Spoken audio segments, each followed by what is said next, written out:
Morning. I just wanted to address the topic of Iran and from Bandung to BRICS Plus, Iran strategic multilateralism and the limits of multipolar protection. And 70 years after Bandung, the world's governance and finance architectures still reproduce hierarchies that peripheralize much of the global south. Iran's foreign policy, often read narrowly through the lenses of sanctions, the nuclear file, or regional deterrence, also tells a broader Bandung story. How a sanctioned middle-income security challenge state tries to turn South-South platforms into instruments of autonomy. Tehran BRICS Plus accession crystallizes this wager. My argument today is twofold. First, BRICS has become a scaffold for Iran's economic and diplomatic survival, especially when crises squeeze Western pipelines. Second, the protection that scaffold provides is bounded by Iran's own domestic weaknesses and by thin consensus-bound BRICS institutions. In other words, BRICS Plus helps Iran make it through the storm. It does not yet change the weather. Across the past 2 decades, Iran's leadership gradually concluded that Western-centric institutions would neither admit it or on equitable terms nor deliver reliable economic gains under pressure. The 2018 US exit from the JCPOA sealed this intuition. What followed was not just tactical diversification, but the reorientation of Tehran describes as look to the East policy, closer ties with China and Russia, and deeper engagement with non-Western clubs, Shanghai Security Organization, Belt and Road Initiative, etc. And crucially, BRICS that accessed this year. The point was both material, markets, finance, standards, and ideational, a place inside the multipolar post-hegemony narrative. Iran's entry into BRICS Plus in 2024 thus served multiple audiences at once. Domestically, it advertised policy vindication after years of sanctions. Externally, it offered an institutional venue to re-embed trade, experiment with non-dollar state settlements, and borrow political legitimacy from a larger global South coalition. The timing mattered. Iran formalized accession as the Gaza war spilled into 2024-25, a context that magnified the perceived value of alternative partners and payment rails. In 2024, June 2025, as a stress test. BRICS as insurance, not an umbrella, which is the subtitle of what I want to say. In 2024, if 2024 made the case for diversification, June 2025 turned it into a crisis doctrine. Israeli and US strikes against Iranian nuclear infrastructure, followed by Iran's missile response against Al-Udeid in Qatar, compressed decision cycles and forced Tehran to measure BRICS not by communiques but by continuity under duress. Could oil lift, parts move, premiums be paid, and invoices settle when Western channels sits up? The answer, partially and uneven, reframed BRICS inside Tehran as insurance more than a growth strategy. 3 operational pivots followed. First, finance moved from rhetoric to plumbing, greater use of non-SWIFT rails, local currency nettings, escrow, and barter, and a renewed push for access, direct or via partners, to BRICS adjacent liquidity such as the new development bank. Second, logistics rerouting. As insurance and compliance risk spikes in Gulf lanes, Iran leaned harder into overland corridors, INSTC spurs, Black Sea Eurasian rail links, and BRI adjacent routes. Third, coalition management. Iran's hedge now unfolds inside the club that also includes Gulf rivals and an India balance in China, making coordinated crisis responses unlikely even when members agree on payment rhetorics. One concrete way BRICS shows up Tehran is connectivity, finance, and combining. Iran sits at the seam of Central Asia, the Caucasus, the Gulf, and the Indian Ocean. BRICS forums amplify Tehran efforts to convert that geography into logistic levers. That's what we might call a Bandung of infrastructure. In your chapter, in our chapter, in our paper, the corridors sections makes this explicit. BRICS venues help elevate proposals to digitalize logistics, co-finance ports and rail upgrades, and integrate Iran's north, south, and east-west grids into partner supplies chain strategies. Two moving parts deserve attention after the June crisis. First, Chabahar's India's maritime way to Central Asia was locked in by a 10-year agreement in May 2024, but Washington later waived revocation of injected compliance risk, partially eased only by a temporary carve-out. The sequence illustrates why Tehran wants BRICS adjacent financing and state carriers in the loop. Private actors alone won't bear sanction risk at scale.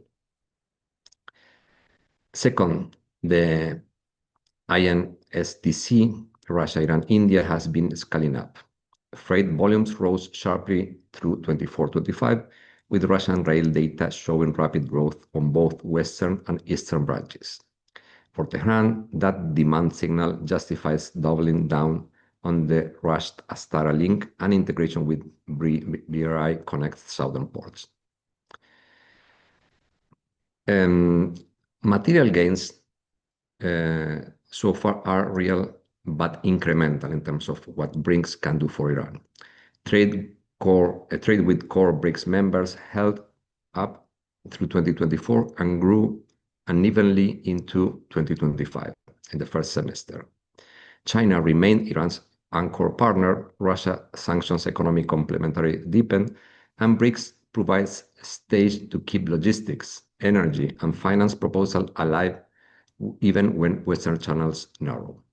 At the macro level, access to a bloc that represents a large share of population and a significant slice of global output gives Tehran political cover to narrate sovereignty, equality, and anti-coercion and mainstream, not marginal positions.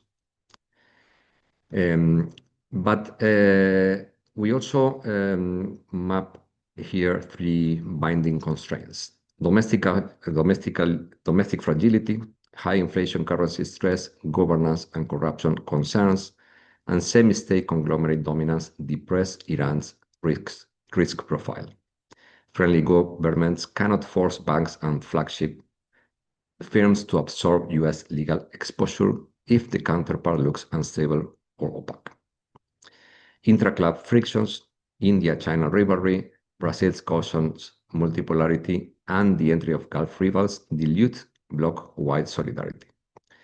The June episode showed that some BRICS partners will condemn Iran deterrence moves they see as threatening Gulf stability, even while working with Tehran on payment and trade.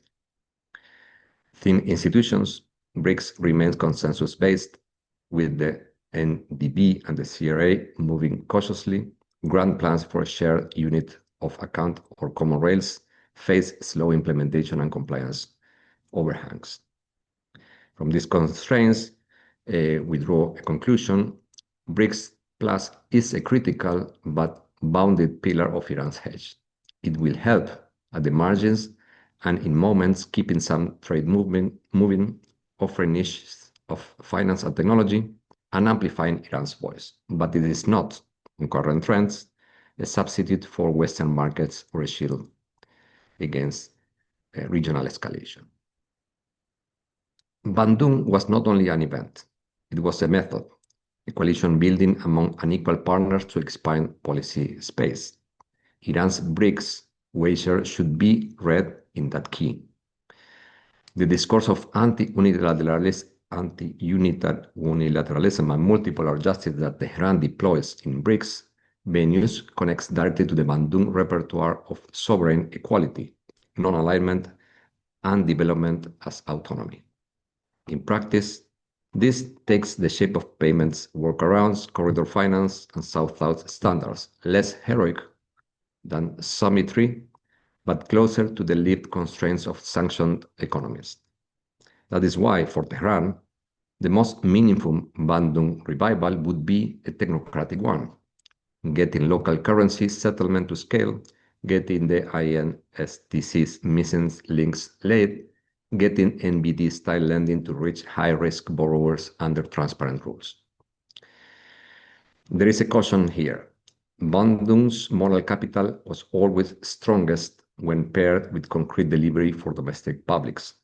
For Iran, domestic reform is the multiplier of any BRICS dividend. Macro stabilization, regulatory clarity, anti-corruption gains, governance upgrades. Without this, even global partners will hesitate to take an exposure, and BRICS institutions already think will default to caution.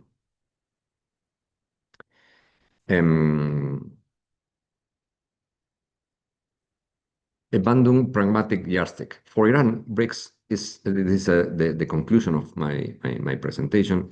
For Iran, BRICS is neither a silver bullet nor a slogan. It is a set of good enough tools that, used well, widen policy space under sanctions and crisis. The June 2025 shock forced a quick test of that claim. Tehran turned to BRICS not for speeches, but for settlement continuity, logistic rerouting, and risk sharing. The returns were modest but meaningful. A Bandung pragmatic yardstick, then, would not ask whether BRICS has replaced the West. It would ask whether BRICS helps Global South members keep their economics running when coercion and conflict disrupt Western channels, and whether those members are willing to do the domestic homework that makes partners and banks say yes. On that measure, Iran's case is instructive. BRICS has given it a bigger stage and more interlocutors, and a handful of functional workarounds. Turning that stage into durable protection and prosperity will deepen as much as on reforms in Tehran as on declarations issued in Johannesburg or Rio. Thank you very much.